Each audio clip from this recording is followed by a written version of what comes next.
I just joked about fooling around with the campus goddess, and the next second I was bound to the Dirtexposuresystem. All I have to do is point my phone's camera at someone to uncover their secrets. Photo captured. The shutter froze Nikki Zhang in profile, laughing with a friend. Her smile looked as sweet as ever, yet to Lucian Shaw it reeked of hypocrisy and malice. Analyzing target information. Generating dirt? Images of his past life replayed in his mind. In this very lecture hall, not long after term began, the class beauty Nikki Zhang, pure on the outside, venomous within, had framed him for peeping in the women's restroom, snapping a perfectly incriminating photo. It was coming. Lucian's pulse quickened. What explosive gift would the system deliver? Immediately, the semi-transparent panel refreshed with Nikki Zhang's information.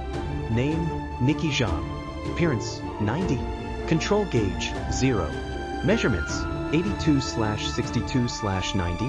Height, 165 centimeters. Weight, 54 kilograms.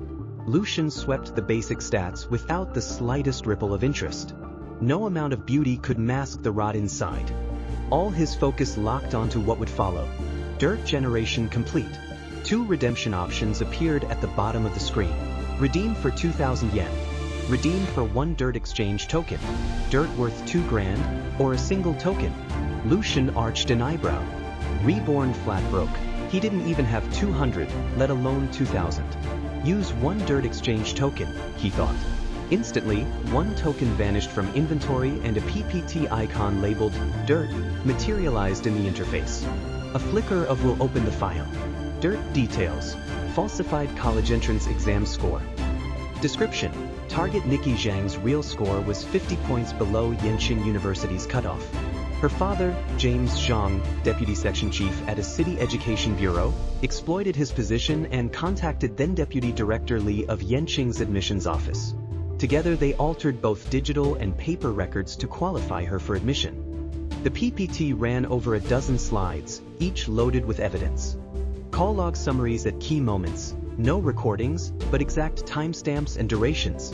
Screenshots of suspicious large-sum bank transfers, recipient accounts partially masked yet clearly traceable.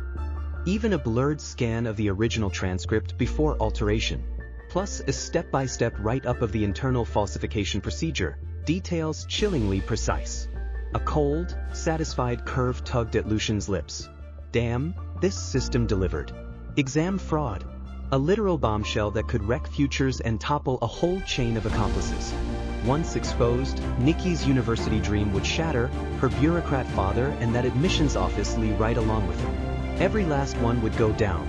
Yenching University's reputation would take a hit, and heads would roll. A low chuckle escaped him, thick with long-suppressed satisfaction. Nikki, you schemed to ruin me, yet never noticed the landmine under your own seat. He had no intention of detonating it yet. An immediate leak would drop her instantly, too merciful. The torment she'd given him had been daily, yearly, endless. So this time she would taste the same gnawing dread, the constant fear of exposure. This dirt was the sword of Damocles poised above her head.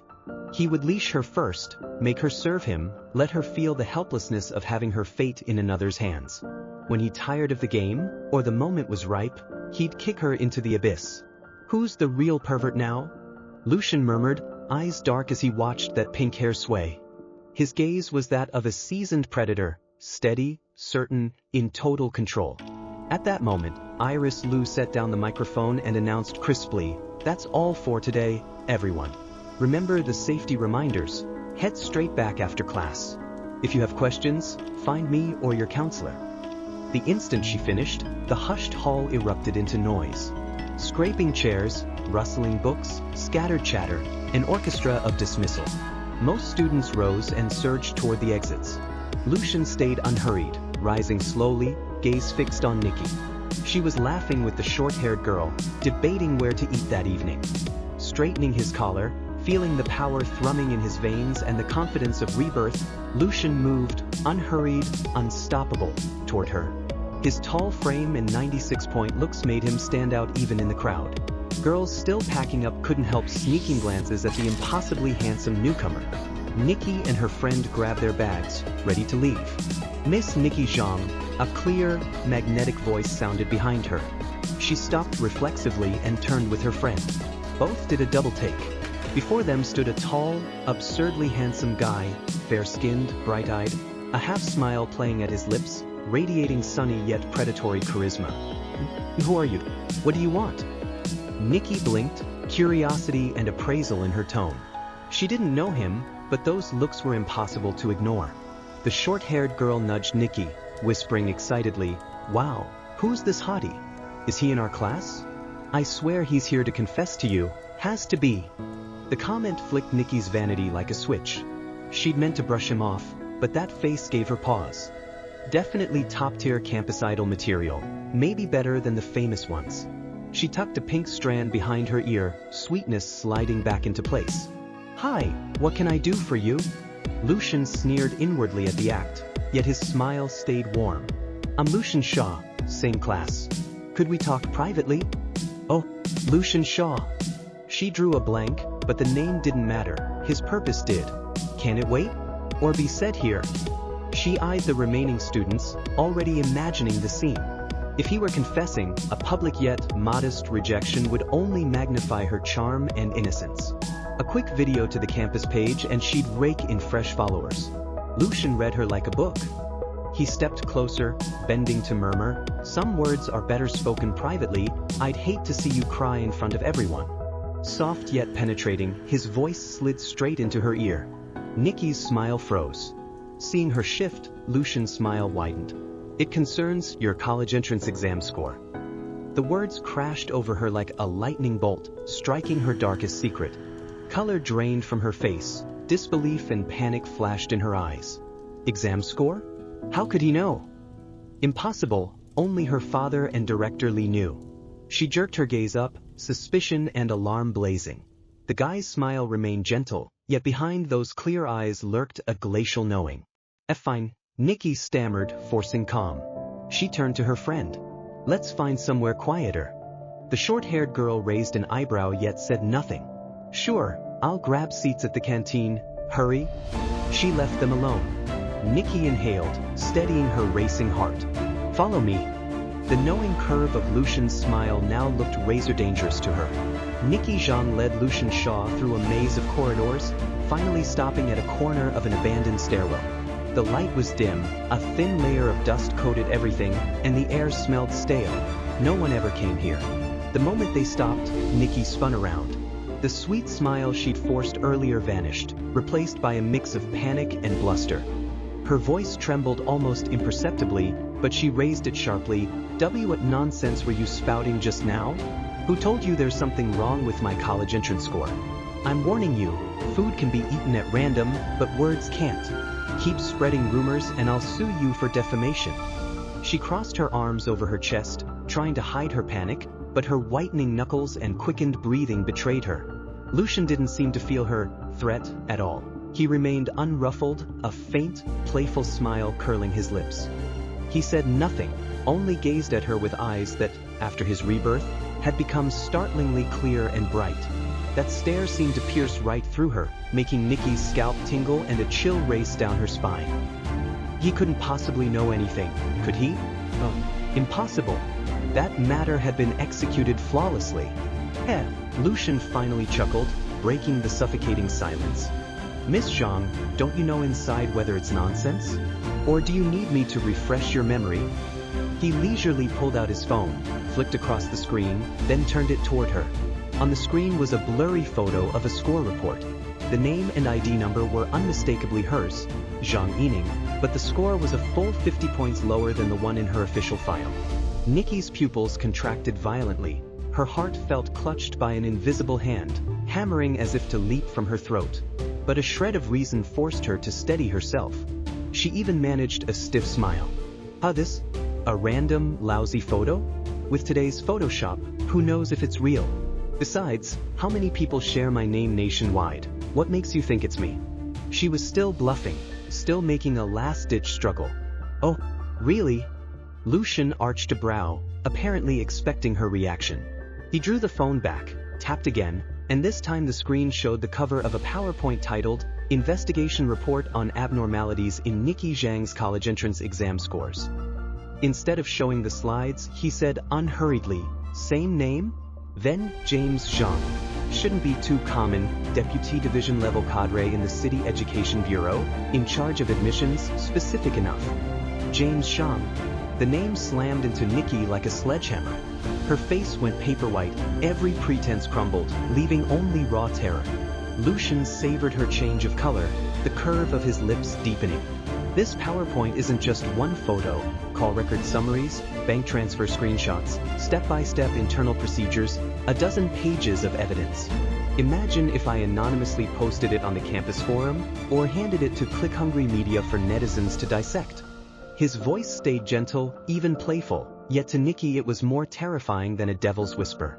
Every word was an icy blade scraping across her nerves. She couldn't fathom how this once invisible classmate knew so much. Details even she didn't fully grasp. Where had he unearthed them? Fear flooded her like a tide. Her body trembled uncontrollably, teeth chattering. Please, she finally broke, voice cracking, eyes pleading. Don't release it. I beg you. Lucian watched her unruffled, waiting for what would come next. Nikki bit her lip until it nearly bled. She knew she was finished, utterly in this mysterious boy's grip. She drew a shaky breath, as if making a decision. Name your price. How much? As long as you keep quiet and give me that PowerPoint, 10,000, 20, or 50. She offered the limit she could scrape together, eyes flickering with hope. In her view, anyone going to such lengths must want money. Lucian burst out laughing as if she told the world's best joke. 50,000? Miss Zhang, do you misunderstand your own future and your deputy division father's career that badly? You think that's worth a mere 50 grand? His laughter echoed in the empty stairwell, grating on her ears. Nikki paled further. He clearly scorned such a sum. In desperation she turned fierce. Then what do you want? Don't push me. If I'm cornered, we'll both sink. No one gets out clean. Mutual destruction? Lucian's smile vanished, his gaze turning glacial. You don't grasp the situation. The fish will die, utterly. As for the net, he stepped closer, towering over her. That flimsy web of connections your father wove. Do you think it can even save him? When he's drowning, a clay bodhisattva crossing the river, he'll worry about himself, not avenge you. Are you dreaming? The words were a bucket of ice water, extinguishing her last shred of hope. Once exposed, her father would be implicated, maybe jailed. How could he retaliate? All fight left her. Her eyes dulled, shoulders sagged, like a flower battered by rain. She whispered, "Then, what do you want?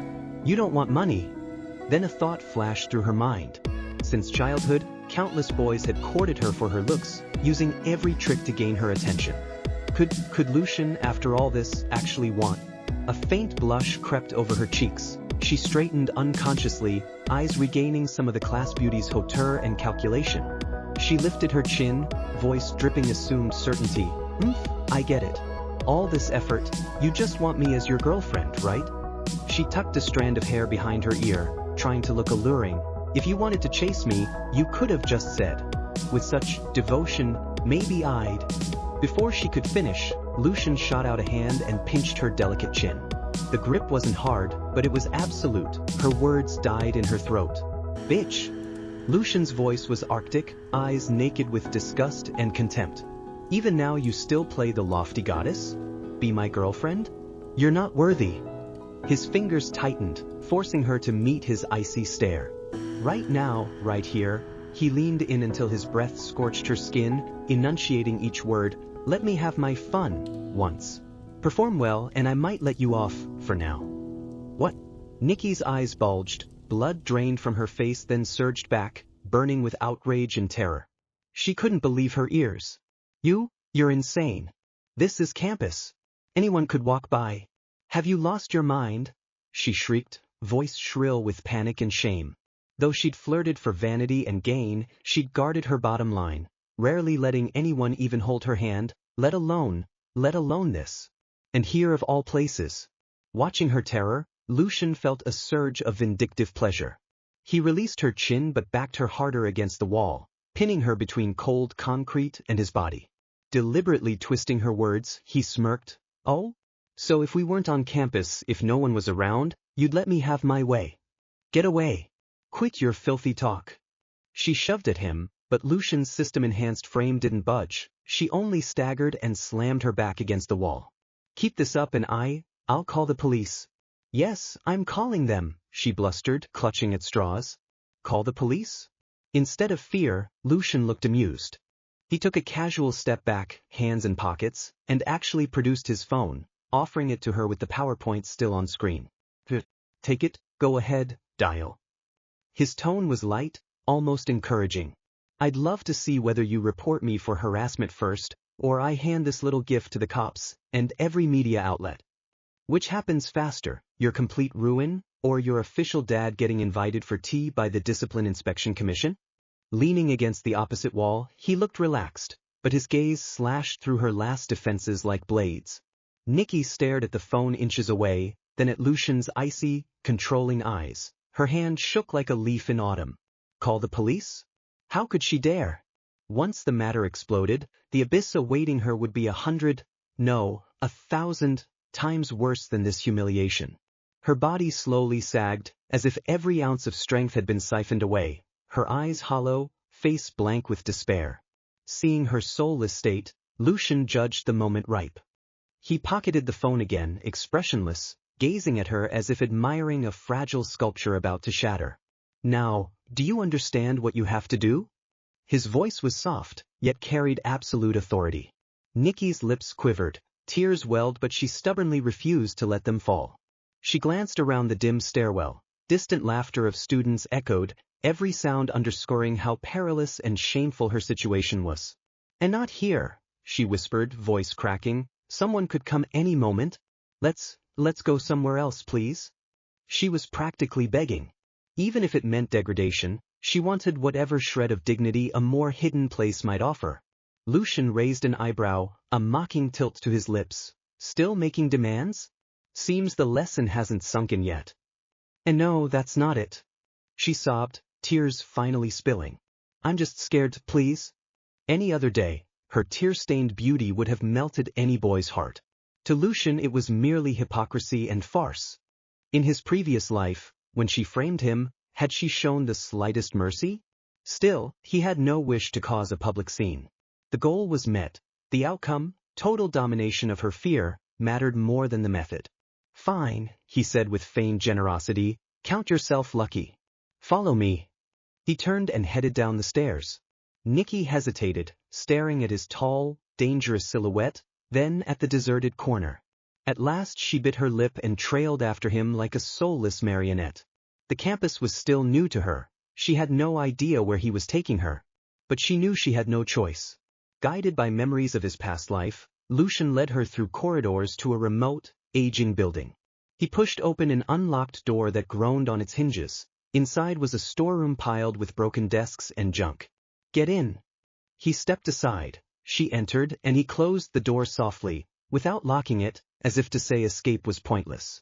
Nikki's heart clenched tighter at the claustrophobic gloom. She pressed against the cold wall, clutching the hem of her clothes, body shaking uncontrollably.